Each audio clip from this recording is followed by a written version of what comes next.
photographes très nombreux. Voilà, bonsoir à tous et bienvenue pour ceux dont ce n'est pas la première maison ou deuxième maison. Bienvenue à ces portes ouvertes, je suis très heureuse d'ouvrir cette séance inaugurale sans micro. Ça va, je pense que tout le monde m'entend, on est dans une petite pièce. Ici, on va penser à nos chers voisins.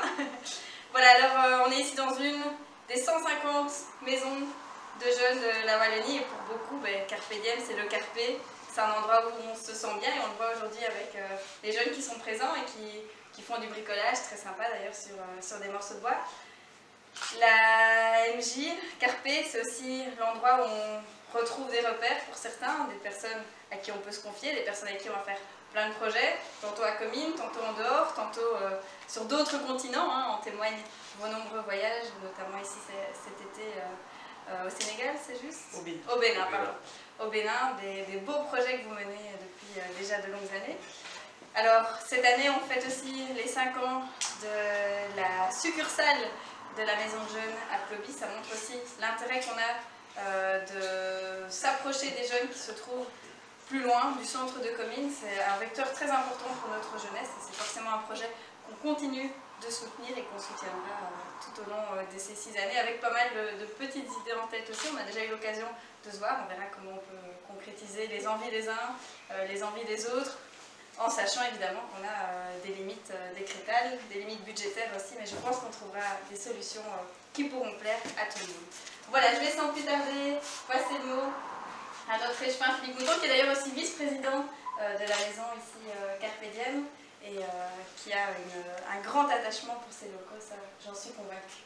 Mais, oui, c'est toujours une joie de nous revoir. On a toujours des surprises quand on arrive ici. Une fois c'est Freddy Tougo, une fois c'est un projet de jardin partagé, une autre fois c'est un compte-rendu d'un voyage qu'on a fait en Afrique. Enfin, c'est époustouflant.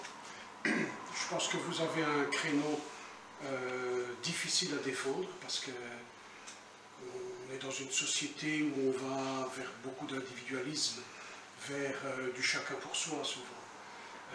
Ici, je pense qu'on apprend à collaborer, on apprend à monter des projets ensemble et à les faire aboutir. C'est quelque chose de primordial pour qu'il y ait un terreau de ressources humaines dans la société. Avant, il y avait beaucoup de mouvements de jeunesse sur Comines-Noire-de-Thon. On voit que ces mouvements de jeunesse ont donné toute une population de gens qui après se sont investis et qui continuent encore aujourd'hui de s'investir génération après génération. Vous avez à peu près cette même mission-là, je pense. Parce que des mouvements de jeunesse, malheureusement, tels qu'on les a connus il y a encore peut-être 7, 8, 10 ans, qui sont uniques en Comines-Noire-de-Thon, avec encore les scouts, dont on soutient vraiment toutes les initiatives, et il y a vous. Et je pense que c'est vraiment primordial pour toute une série de jeunes qui se retrouvent justement dans un lieu de convivialité chaleureux, avec des gens à l'écoute, et je dirais partant pour des projets toujours originaux et porteurs d'espoir, et aussi qui sont pour eux des moyens d'expression, des moyens de s'épanouir. Voilà, c'est tout ce que je souhaite pour encore dynamique. En fait, on va passer à un style ping-pong pour le discours. On va sortir la table Donc voilà, il y a quelques jours, j'entendais dans une publicité donner plus de place à vos rêves, et je me suis dit que ça collait parfaitement pour mon premier discours lors des portes ouvertes. En prenant un nouveau poste en avril dernier, après 6 années comme administrateur, je prenais une fonction à la tête d'un beau conseil d'administration et d'une équipe d'animateurs-animatrices qui portent toujours de nouveaux projets. Mais c'est la place des jeunes qui est essentielle, déjà au sein de la maison, et l'occasion de mettre en avant l'un des premiers groupes de travail, GT Bâtiment, qui se penche sur le devenir de ce lieu et d'un autre lieu. Nous avons décidé de rechercher un nouveau lieu, car au-delà des rêves, nous manquons cruellement de place dans nos locaux.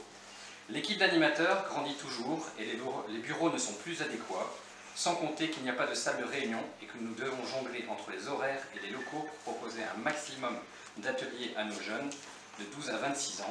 Le constat est évident. Mais rien ne sert de précipiter les choses pour trouver une nouvelle implantation. Les transformations sont encore régulières dans le bâtiment. Ainsi, nous utiliserons une nouvelle cuisine d'ici peu. Le jardin doit être une fierté et nous pouvons imaginer la jonction entre les deux. L'un des grands objectifs d'une MJ est l'éducation permanente. Planter, laisser pousser et cuisiner sont une chaîne à mettre en évidence. Le circuit court est évoqué à tous les coins de rue, nous le concrétisons au sein de ces murs. Dans un premier temps, grâce à la compétence de nos animateurs, animatrices. Ensuite, à travers plusieurs projets qui doivent nous amener au label MJ Verte. Lors du renouvellement des mandats, ce dossier me tenait à cœur. Pour l'équipe, il est déjà une réalité depuis plusieurs mois. Reste maintenant à le mettre en évidence, à lui donner toute la place qu'il mérite. Maintenant que la cuisine est fonctionnelle, nous pourrons nous attaquer à la transformation de l'accueil, un espace qui sera mieux intégré et utile. Je fais confiance à l'équipe et aux jeunes pour présenter un projet qui remettra l'accueil en valeur.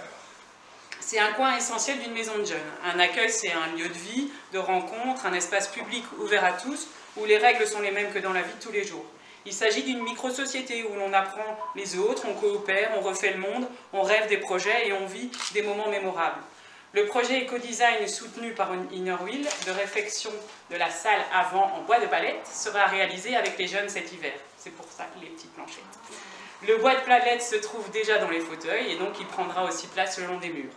Les démarches sur la vente des produits locaux ou faits maison, sur le vrac et le tri continuent et conscientiseront encore de nouvelles têtes. Je continuerai à partir de l'affiche ici tout est possible. Ce doit être l'idée et l'objectif poursuivi par toutes les personnes qui passent par ici. Notre public rêve d'autonomie, de beaux projets et d'opportunités et nous y répondons dès que possible. Pour y parvenir, nous avons mis en place, à côté du conseil d'administration, des groupes de travail. J'ai évoqué celui concernant le bâtiment, mais il en reste 3 autres.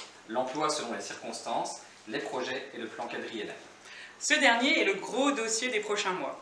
Dans celui-ci, nous devons définir les orientations et les objectifs pour les 4 prochaines années. Quel travail accompli depuis 2005 à l'ouverture du poste d'accueil? Pas sûr qu'à l'époque nous imaginions les reconnaissances de la Fédération Wallonie-Bruxelles, un tel développement de l'équipe et des projets. Nous avons dépassé bien des espoirs et j'espère que les jeunes qui passent par ici, pour un court ou un long moment, se nourrissent de cette envie de se dépasser, de cette abnégation, de ce respect de tous et toutes. Nous espérons développer un tissu social solide qui permettra le développement personnel de chacun à la Maison des Jeunes, mais aussi au-delà, des cracks, citoyens responsables, actifs, critiques et solidaires, bien au-delà de Carpe Diem ou encore de Ploby. À Ploby aussi, ça bouge. Les jeunes sont toujours au rendez-vous et ont réalisé une superbe fresque cet été dans la cour intérieure, au 167 rue l'Armentière. Antoine a su rendre ce lieu vivant et croule sous les demandes des projets des jeunes habitués. Les jeunes sont amenés à être des cracks ici, mais aussi ailleurs, comme au Bénin cet été.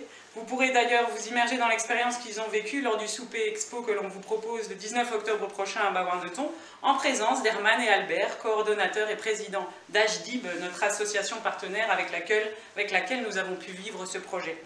Cet été a été actif pour d'autres jeunes, une semaine d'aventure citoyenne et de découverte à Lontzen, des semaines pleines d'activités vertes, potager, cuisine, visite nature, immersion dans le projet Jardin partagé, mais aussi des virées sportives et récréatives. L'équipe d'animation a pu se reposer un peu et est pleine de motivation et d'énergie pour démarrer cette saison culturelle 2019-2020 qui sera jalonnée de superbes projets. Une nouvelle mouture de Conseil des jeunes est en préparation, de quoi permettre aux jeunes d'être acteurs à part entière dans le fonctionnement de l'AMJ et dans la mise en place de leurs projets. La course à obstacles Ethics Run a déjà lieu dans 2 semaines, le dimanche 6 octobre. Le thème sera le chocolat. Les participants auront 6 km jalonnés d'obstacles à parcourir, tout en découvrant le monde du chocolat équitable. Une réalisation qui ne serait pas envisageable sans l'implication de la FJA, des scouts et de nos partenaires récurrents comme le centre culturel de Comines-Warneton. Un nouveau rendez-vous geek aura lieu aussi tous les derniers vendredis du mois à l'AMJ. Parler jeux vidéo, en tester, mais aussi décoder les contenus pour être un geek critique et averti. Le premier round aura lieu donc le 27 septembre prochain. L'équipe façonne aussi avec les jeunes le programme d'activité pour le dernier trimestre et la semaine de Toussaint, selon les désirata et envies de chacun. Le programme sera donc riche et varié. Les potagers sont aussi attendus pour leur rentrée. Ils pourront débattre potiron le 18 octobre et se projetteront pour voir où les potes iront ensuite.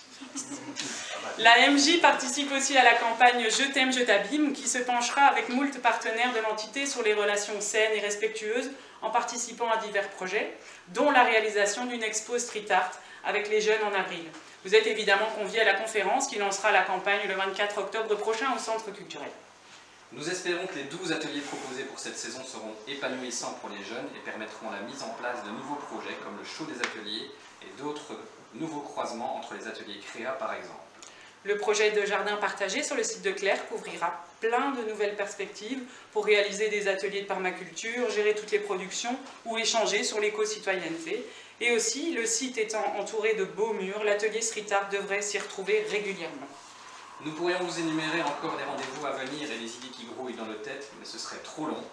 Nous souhaitons aux jeunes de s'approprier l'accueil et l'AMJ pour en faire un lieu à leur image, à l'équipe de vivre une année pleine de réussite, et vous invitons à prêcher la bonne parole autour de vous. Ici, à l'AMJ, on donne plus de place à vos rêves. Sur ce, nous vous invitons à boire le verre de l'amitié. Merci.